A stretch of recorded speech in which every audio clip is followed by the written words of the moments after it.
We're live and welcome back to the Is That Legal podcast with my co-host Cristina from BlueZone Legal. Look, we have got some really great stuff for you today. Cristina, how are you doing today? I'm great. How are you? I'm doing awesome. And I'm really excited to actually share this information because there's been a lot of, I guess you can say, chatter out there, and it's like, hey, people have heard, okay, I think most people have heard, okay, they finally passed the law on the 180 days. We can now drive for 180 days. And a lot of people announced it, but guess what? They were wrong. They were wrong because it doesn't matter if they pass the law and the president doesn't sign it, because realistically, he's got 10 days to sign it, but everybody knows things take longer in Costa Rica. 10 days was long gone. But we're going to be talking about that little bit of information because we're wondering, did it ever get published? And, well, are there some advantages of having a Costa Rican driver's license? Does it make life better? And you know what? What if you're traveling to Costa Rica as a tourist and you drive your own vehicle? We're going to be covering all that and more because you know what? Cristina, CEO of BlueZone Legal, she likes to demystify some of this legal mumbo jumbo that goes on in Costa Rica. Am I right, Cristina? You're absolutely right. Fantastic. Well, hey, if this is your first time here, I'm Alan. Been living in Costa Rica since November 2013. Cristina has been here almost as long as I have, just a few months after I got here. And together we know Costa Rica. Hey, she knows the law, and, well, I know everything else. Or I think I do. So, first question. The 180-day deal. Hey, YouTubers announced it. It passed. Or it's legal and you don't have to stamp out, but that was wrong. Just because a law gets passed, it's important to understand that it's not enforceable and it's not actually technically legal until what happens? Until it is signed by the president and published on the Gaceta. So the Gazzette is Costa Rica's legal, magazine? Exactly, where they publish all the laws and regulations and everything. So when a law passes, the president has 10 days to review it and, I guess you could say, veto it if he likes. Exactly. Okay, and in this case, 10 days was long gone. People were wondering, and not most people, but people like you and I, it's like, hey, I mean, I've checked with you a couple of times. All right, Cristina, did it get published? No, it hadn't get published. We don't know why. Well, did it ever get published, Cristina? Yes, on May the 7th. On May 7th, it finally got published, which is actually, it was a little over a month after it was announced that that it got passed, right? So, the important thing about Costa Rica is you just have to remember, everything in Costa Rica takes longer than you would expect. Now, it did get passed, which is really, really good news, right? But along with that passing, they did make some really interesting changes. Costa Rica does come with a host of challenges. It's a different culture. There's things you got to learn. However, driving can just be a nightmare in Costa Rica. But here's what I've discovered. Whenever you are in Costa Rica and you become a resident and you've got an actual cedula, or for us, it's a DMEX card, things seem to get easier because, well, you're invested in Costa Rica. So, as I began doing a little bit of research, I'm checking all over the internet because, hey, I'm in Costa Rica. I've got my United States driver's license. It's about to expire. I know it would be so much better if I could get a Costa Rican driver's license. So the big question is, hey, as an expat coming from another country, when am I eligible to actually get a Costa Rican driver's license? As soon as you file your paperwork for a residency before immigration. Okay, so as soon as I file the paperwork, because there's been a lot of chatter out there saying you can't get a driver's license until you're a resident. It was true up until May 7th. Now, one of the big changes of the new law is that people who are en trámite, meaning they have submitted a residency or digital nomad visa application, with the plantilla, the golden ticket, showing proof that they are in the process to obtain a legal status here, they can immediately request a Costa Rican driver license. Now, that is really great news. So, regardless, and correct me, regardless whether you're filing for one of the many different types of residencies or whether you're filing to be a digital nomad visa, because that's supposed to be fast, but hey, we know you did my paperwork for digital nomad visa and it took months instead of the 14 days they claim it would take. So, regardless, residency, digital nomad visa, as soon as you process that paperwork at immigrations, I can actually go get my Costa Rican driver's license. Exactly. This is what the new law says. Fantastic. And see, it's just like what Muka Marine here says. He says, I like driving in Costa Rica except for the traffic checkpoints. And you know what? I can agree with you because, and that's why that question on here's one of the big benefits. And you tell me if I'm wrong or if you disagree or give me some more benefits. If I know that as a resident, I'm not a resident, but if you're a resident, you have that D-Mix card. If you get stopped anywhere you go, things just makes life easier in Costa Rica. Well, I know, or I feel like I know, because I've been stopped so many times. And I've been stopped by crooked traffic cops. And look, I'm not bagging on Costa Rica. You got crooked cops all over the world, okay? And so, hey, there was a crooked cop stopped me, and I ended up getting a ticket, and I hadn't broken any law. But if I would have had a Costa Rican driver's license, I really feel like I wouldn't have had any problems whatsoever because I could have whipped that out, and then he would have known, oh, he don't need to stamp out. He would have waved me right through. I agree with you. Having a Costa Rica driver license is the best thing to go to traffic checkpoints without stress. So there you go, Muka. Hey, get your Costa Rican driver's license, and then you won't have problems at the checkpoint. But I want to back up a little bit on that driver's license. So now we can go get a driver's license, but at one point in time, like you said, you did have to be a resident. You don't have to. But there was this other tricky thing that said it had to be 90 days after you actually stamped into the country. How does that change, or does it? It did change. So now in the past, you had to have remained in the country for 90 days before you have been able to get your driver license. Now there's no time required. As you're in the process, you can just ask your Costa Rican driver license. If I'm correct, you do have a Costa Rican driver's license, right? As a matter of fact, I do. And I obtained that after I got my D-Mix. So for those who don't know me, I'm Italian. I've been living here since 2014. I've been in the process to obtain a residency. And once I obtained the residency, I waited the famous 90 days that we no longer have to wait. And then I got my Costa Rican driver license. Okay. So in your opinion, as an expat, did you find it was difficult, not difficult? How easy was it for you to actually get the Costa Rican driver's license after you met those requirements? It was very easy, only made complicated because I forgot my D-Mix at home. So when I arrived 2 hours away for the process, I'm like, oops. But if I hadn't forgot my residency card, it would have been very easy. It would have been easier. Now, I, from my understanding and from the chatter that I hear, it can sometimes be difficult to get an appointment to go get that driver's license. Is that right? That's totally right. And I'm going to give you a breaking news that as BlueZone Legal, we are always trying to make things easier for the expat community. So we are reaching out to Gazzette institution to see if we can create a new package for expats to get their Costa Rican driver license with our help. We weren't offering the service, but now we will. We just need time to make sure that we coordinate with COSEBI, also because these new rules are new. So we need to make sure that we give time to the authority to implement and make sure that when you go there and you go to the appointment, they know, for example, that you can now request it just with your case file. So, but we will be doing this. Now, I did quite a bit of research before I called today, and some were saying that there are certain days that are better to go as an expat. Is there some truth to that?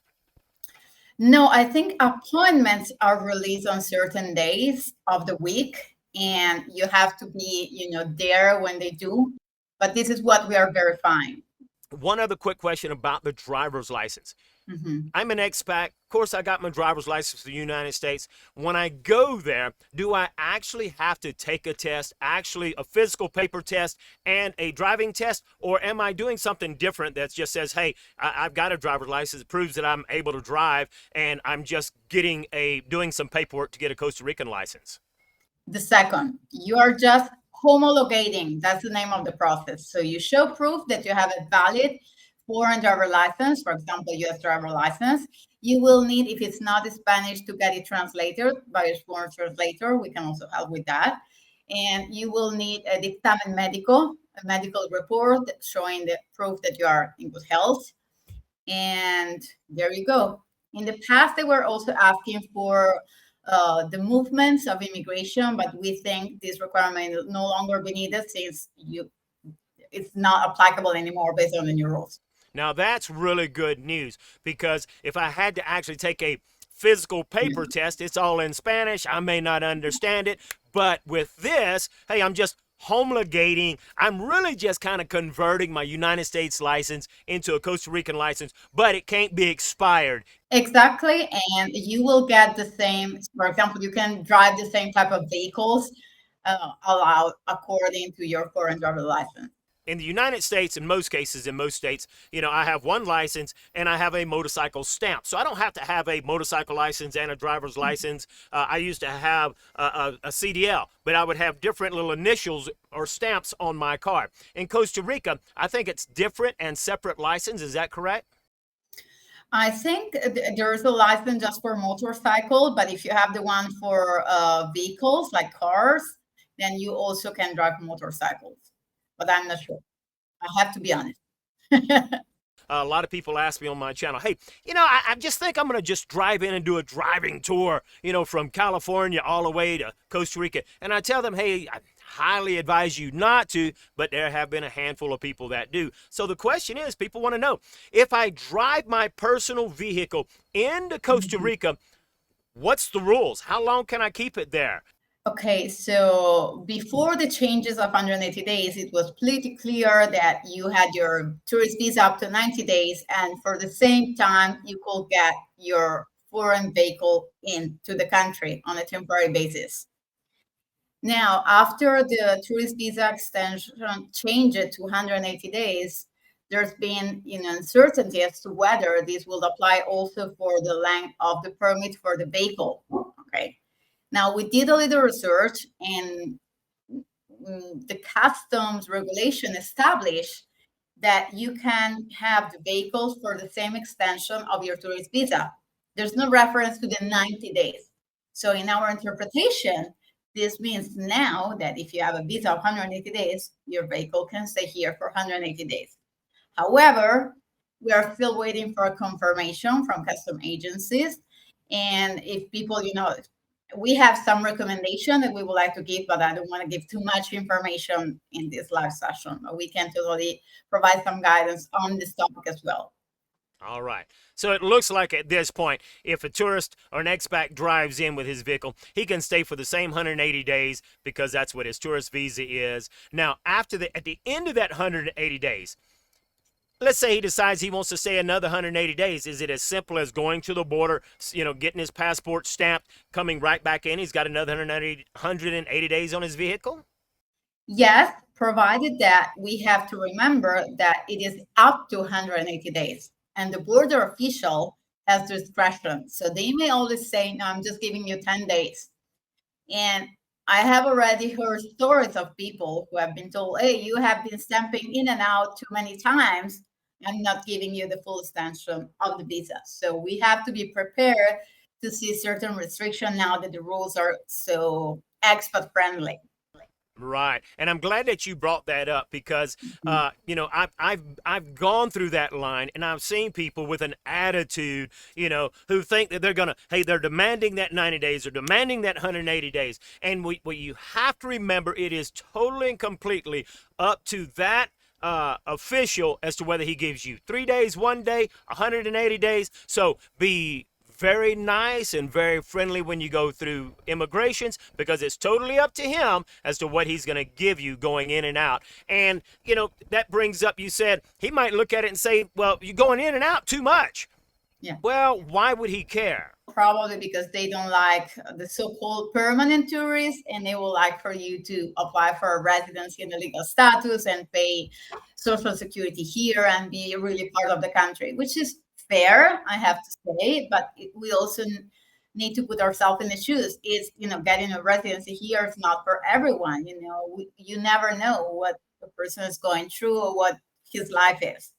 Right. And I agree with you. And I believe that exact same thing because, in most cases at immigrations and, hey, all Costa Ricans, the whole government, if you're going to stay in Costa Rica a few years, hey, you've been here a couple of years long enough to decide whether you like it or not. And if you're going to stay here, instead of being a perpetual tourist going in and out, go through the effort of getting your residency and be a tax-paying resident of Costa Rica. Do your part. And that's why I say, when you have that DMEX card, when you have that Costa Rican driver's license, it makes life so much easier. So there's just, in my opinion, way, way more benefits of having a Costa Rican driver's license than not. Don't you agree? Totally. I don't see any cons, honestly. The cost is also very cheap. Like going to the residency is expensive, but not getting a Costa Rica driver license. So. Right. And so Muka Marine wants to clarify, says, so does this mean you can drive for 180 days if that's what your stamp says? Positive. That's exactly the news of the new laws.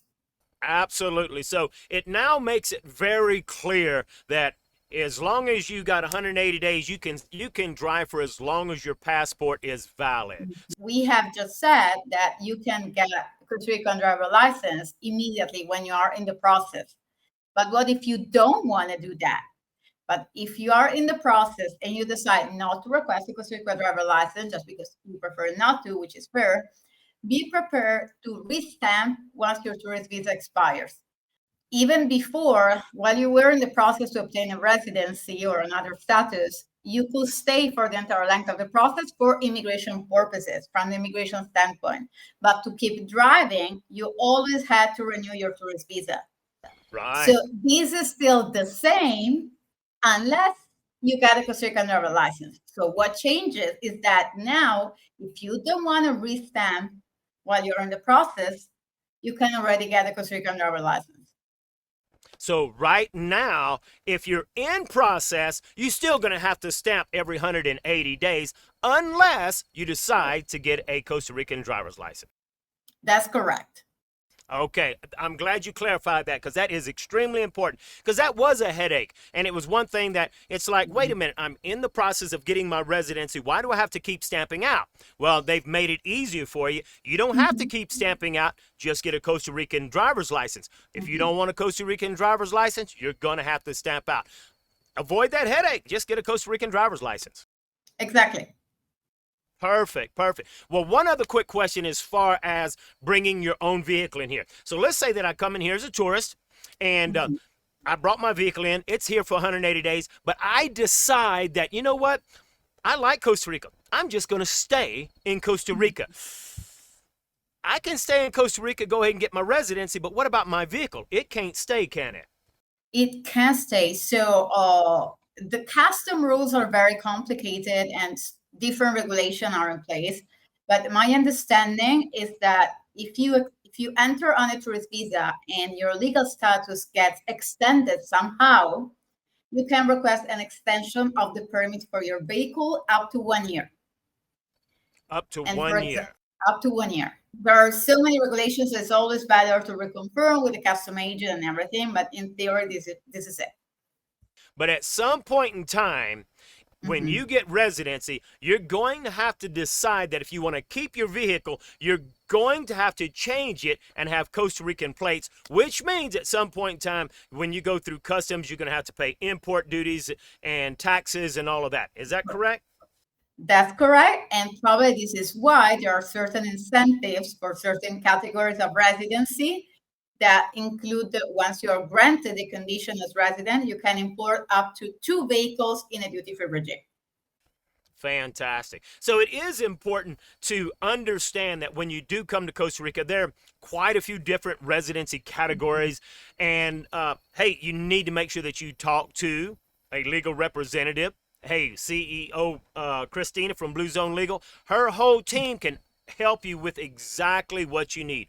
What is going to be the best category? Because I mean, really, most people know about, I guess you can say, the top three, and that's being just you're retired, you're an investor, or you're a worker like me, a rentista. But you got categories where you adopt children, have children, get married. There's a lot of little different categories. But Yes. to find out which one is best for you, hey, you can always download the free PDF in the description below, and in that way you can get all the information you need to contact Cristina, make an appointment, and they can certainly help you.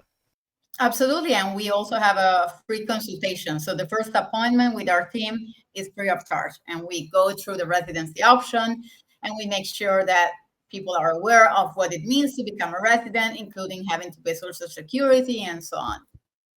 Okay. Now, Muka has a quick question here that if you can answer would be great. Says, I heard from the dealer that you can put a vehicle on your passport or into a corporation. Any pros and cons on that?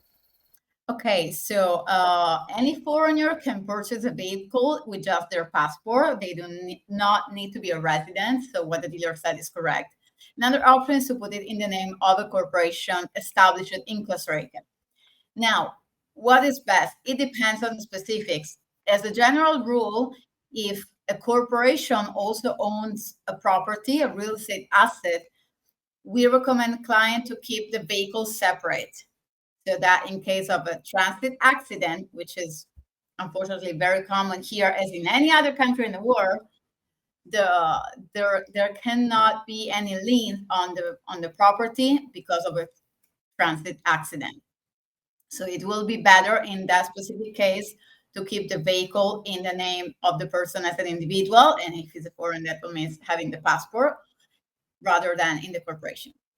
And that's really a wise decision. If I were to buy a vehicle, I'd most definitely put it in my passport, because that actually just kind of separates the two. It puts that corporate veil between the two to where, hey, if there's an accident, it's my fault. I mean, someone could step out and you could accidentally kill someone. Well, if that's separated from your house and your house is in the corporation, well, now they can't put a lien and sue you for everything that you have. They can only take what's on your passport, which would be your car. All right, so this is really exciting news, and it's really good to know there are a lot of traffic checkpoints, and I guess that's a good thing. But it's really a pain to go through these traffic checkpoints and make sure that I could just pass through there real quick and easy with a Costa Rican driver's license. Yes. Another thing I would like to add is, since the new rules are very new, I recommend carrying them with one person, especially if you're driving on a tourist visa. Make sure you carry them with you. On our website, it is possible to find an English version of the new rules, so they can download your PDF, get in contact with us, and we can give them all type of recommendation to make sure they go through those checkpoints stressfully. So if someone goes to your website and find that blog post about the driving, would they actually be able to maybe download a PDF that has it in Spanish that talks about the actual new law? In Spanish and in English, yes. The one in English is good for me to read so I can understand it. But if I Exactly. get stopped by the transit cop, I need to be sure to have that PDF it's in Spanish so that I can say, hey, look, I'm Exactly. legal right here. Is that right? But at least if you also have the English version, you know what to point. Hey, this is here, this is what it says, and this is the Spanish version. So we kept the format similar so that it's easy to understand. Yeah. Fantastic. Okay, folks. Hey, look, we're nearing the end of our time. So if you have any questions for Cristina, hey, now's probably a good time to ask it, because she does have a limited amount of time. We want to respect her time, but we greatly, greatly appreciate you taking the time, Cristina, to demystify, all of this chatter that's been going on. And I'm really excited to know that, we can contact you, get that information for our subscribers. So, folks, if you got a question, put it in there right now. By the way, hey, be sure to support this channel. If this has been really great information for you, make sure that you comment, like, subscribe, share that video with other people. Remember, if you want to contact Cristina and her whole team, she's got an awesome team of people. And we actually did a video where we talked about her whole team, met her whole team. So, hey, look in the description. I'll put a link to that video. Maybe somewhere up here, there'll be another link to where you can click on it. You can check out her whole team. And we talk about all the stuff that BlueZone Legal can actually help you with as an expat coming to Costa Rica. So be sure, download that PDF in the link below so that you can contact Cristina and her team. They'll be happy to help you out, answer your questions. And like she said, hey, your first consultation is free. And that way they can help you, guide you in the right direction as an expat coming to Costa Rica. Yes, thank you, Alan. All right, well, I'm looking. I don't see anything else in here. Folks, we want to say thank you so very much. Greatly appreciate all of you taking the time to join us. Cristina, as always, it's been fun to have another Is That Legal? Thank you. It was super fun. All right, we'll see you next time. See you. Bye.